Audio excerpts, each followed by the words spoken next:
Hi everyone, this week we're going to continue looking at the stock on the layout with part 3. So I'm going to cover my LNER locomotives this week and the couple of diesel locomotives that I have as well. So jumping straight into it then, the first one that I have here is the trusty J15. So this is a relatively recent Hornby model. I think it came out a few years ago, and it's really good. It's pretty small, but given how small and light it is, it's relatively powerful as well. So I've moved it forward a bit here so you can see some of the details on there. So in terms of modifications for this one, all I've done is weather it, add some coal. I've added the crew in there as well, which makes a big difference with the open cab. I've painted the coupling rods red, which a few of the examples of the class had. I'm not sure whether this exact number of locomotive did or not, but you know, I'm not too bothered about making sure it's 100% accurate. It's just, you know, my view, a representation of the real thing. But yeah, it is a really good model, and they're pretty reasonably priced as well. So in terms of running, mine's a bit squeaky, but it is a pretty good runner, to be honest. Even though it's quite small, I think it's got a pretty decent flywheel in there as well, which makes it quite smooth.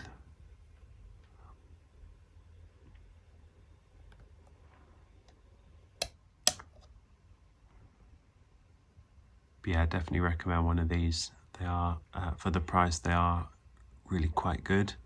The only thing that's a bit frustrating is that front coupling kind of sticks out quite far, but you know, that's fine. It doesn't really make that much of a difference.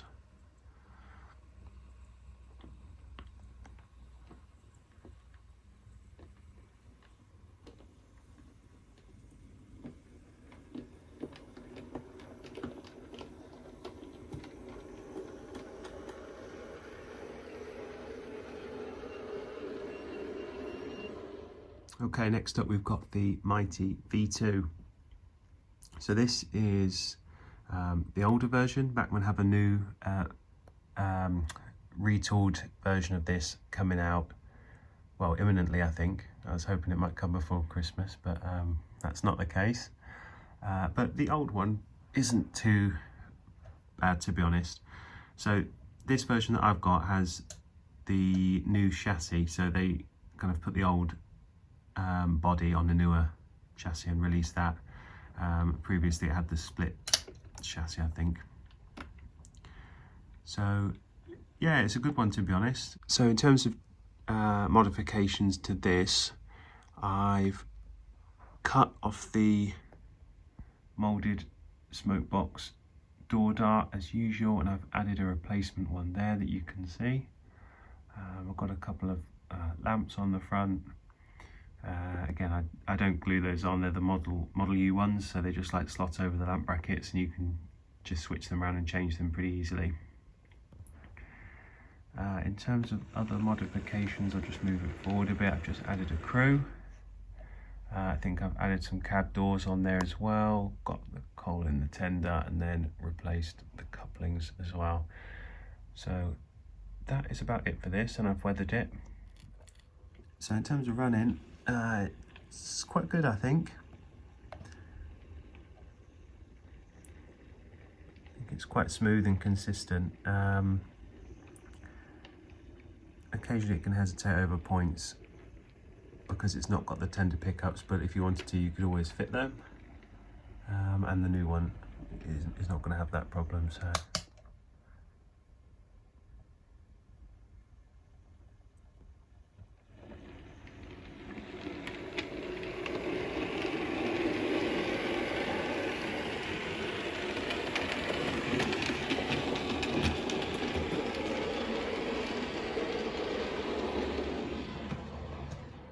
I think even though this isn't, the tooling on the body is quite old, and a new one probably is due out, it's not that bad, to be honest. You can pick these up very cheap as well, even with the new, you know, the newer chassis versions. But it is pretty good. But it, you know, it is going to be rendered obsolete by the brand new one that's coming out soon. So I'm going to keep this one, I think, keep the green one with the late crest, and then I've also got the one in black with the early crest on the way as well. So be interesting to kind of do a comparison between the two and really have a look and see what's changed, and see just how good the new one is and whether it warrants the quite high price tag. And this is the Hornby B1. I didn't have the tender on the track properly there when I put it on.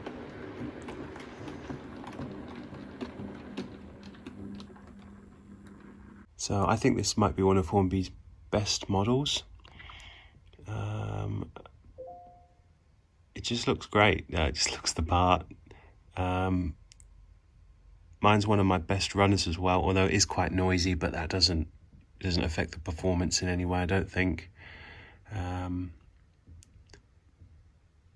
Just great, just looks awesome, love it. So modifications to this one. It didn't have a moulded smoke box door dart there, as you can see, but I've replaced it anyway just because I think it just improves the front end when you do that.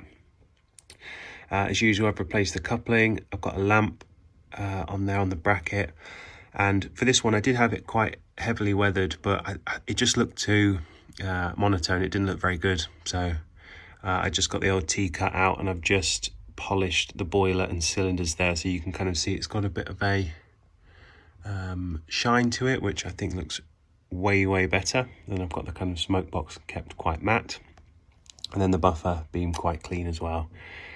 And then I've got the coal in the tender and the crew.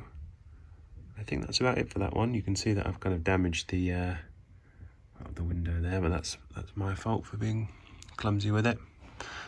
So in terms of running, you did just see it run there a second ago, but I'll get another shot.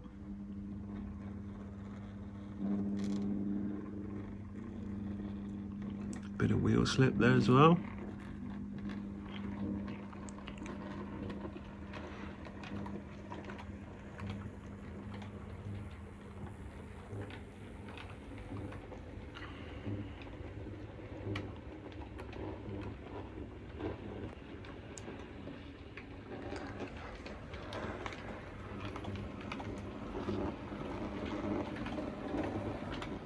So there you go, Hornby B1, one of their best, I think.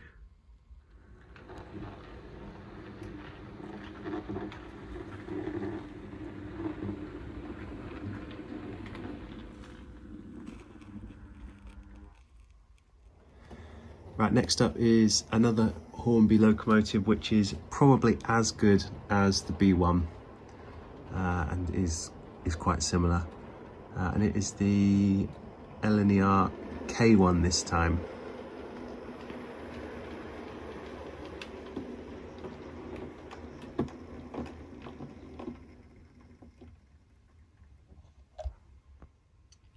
So again, this is one of Hornby's best, I think. The level of detail on it is just crazy good. It runs so well as well. You can pick them up for about, like, they're a brand new model that came out in the last couple of years. You can get them for about £70 brand new. So they're really good value for what you're getting, I think. So I've kept mine a little bit more heavily weathered. I've got no idea what the driver is doing there. He looks like he's kind of fallen asleep at the wheel. I'll probably have to adjust him slightly in a sec. But yeah, this one's a real beauty. I definitely recommend one of these and the B1 if you're thinking of getting some ex-LNER locomotives. So changes to this one, again, I've just added a replacement smoke box door dart. It's basically the same for all of them, isn't it? Just repeating myself. I think that's about it. I'll just move it forward a bit.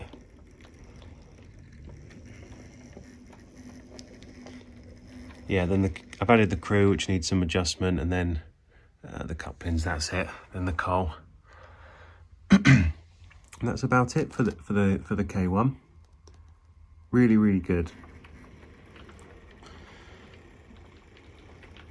And mine's a solid runner as well.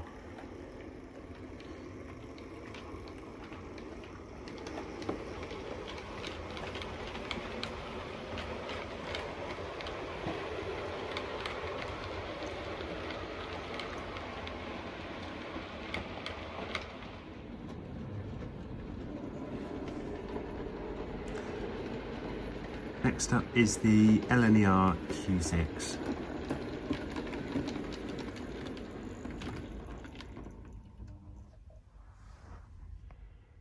So another Hornby model, I think released around the same time as the B1 and the K1 as well. And I think Hornby produced a B12 as well, which I've heard is brilliant. I haven't got my hands on one yet, but I probably will do at some point. But yeah, this is another good one, to be honest. It's quite light, but its haulage is still really good, so it's not made too much of a difference. I've kept the smoke box door dart on that one, just weathered it, changed the couplings, coal and crew as usual. But it's really quite good. The slow speed is decent on it, I think. The crawl is quite good, and overall it's just a decent runner. We've got the crew in there as well.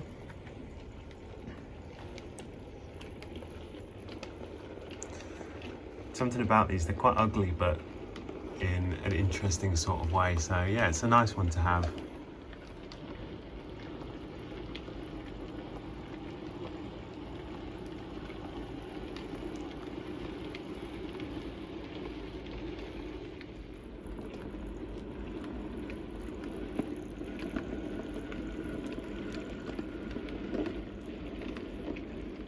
Okay, so that's all my ex-LNER locomotives, and so finally I'm just going to have a quick look at the two diesel locomotives that I own as well.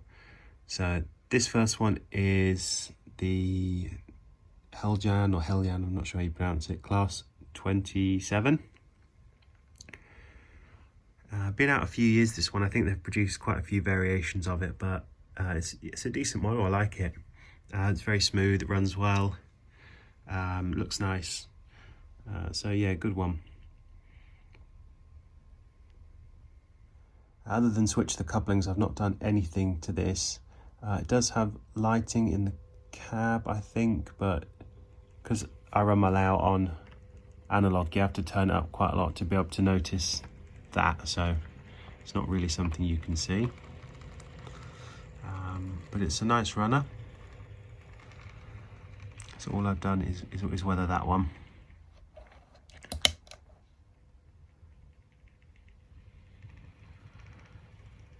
But it's nice, smooth, quiet runner. So yeah, if you can find one of these for a decent price, they're probably worth picking up.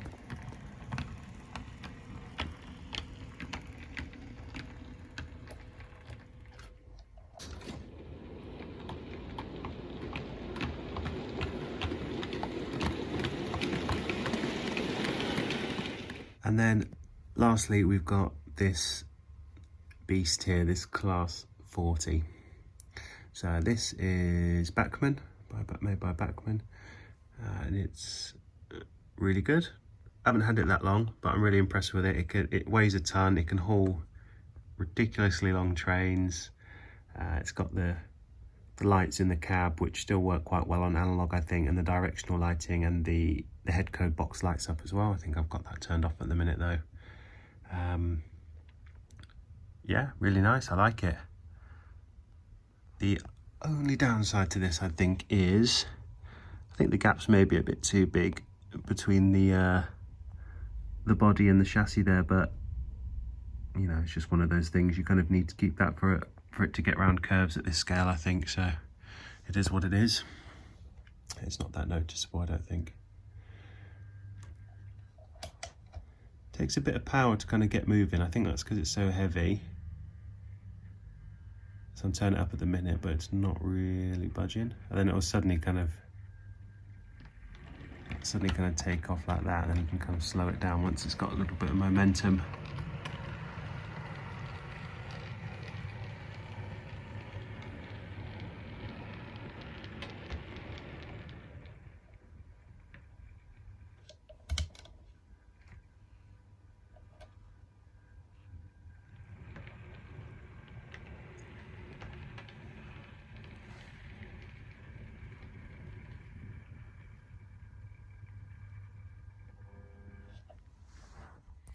So there you go, not really done much to this at all other than weather it and just stick some KD couplings on the front. But yeah, it's cool, I like it. It's just an absolute beast. And then in terms of diesel locomotives, the only other thing I've got on the cards is Accurascale's new Class 37, which looks pretty nice to be honest, but I was hoping to have one of those by now, but it looks like it's been delayed until mid 2022, I think. So whether we'll actually get it then or not, I don't know, but hopefully it'll be worth the wait. So yeah, hopefully you enjoyed that. I think the only locomotives we've got left to look at are Great Western and Southern, and then we'll be kind of up to date. And I think after that we can have a look at, you know, maybe the coaching stock and all the modifications I've made to that, to those, because I have done quite a bit to the coaches in terms of getting close coupling and just modifying things, adding gangways, changing the ride heights, all that kind of stuff. And maybe we could look at wagons as well. So as always guys, thanks very much for watching, appreciate it, and yeah, let me know if you've got any comments or questions. So cheers, thank you.